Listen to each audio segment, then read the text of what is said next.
nga re-uploading usam na uban don jingrwai chu andre me wan ban lung ham sim jong ga bang lai tiang ana kimi ki jing e baro ki pop ka karte sao dong ki karayang andre me don asunda banya dayang ngam julo pa tu ryo ka jingrwai ninga ku mar ki jing uton ut ka snap chui DEI KA JINGSHAI hapo jingdung kaba taba hababa ngam laban yoi me DEI KA borba khao jonga kaba ai boryang apan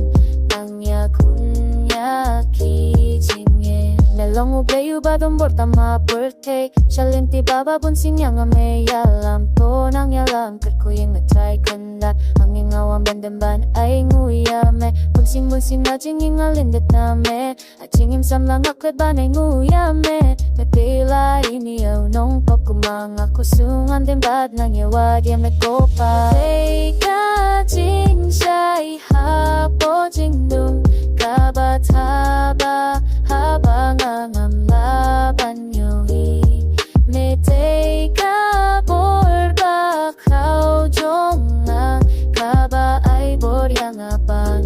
nangya kunya ki jingye benci baring ki pangalaleyat kat no nga jem nga tight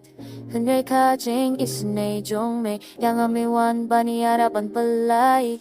iya jing sup jing tala sing baperte nga turuma sing yo jing dung kiwan mantap siya nga fay ang atora DEI KA JINGSHAI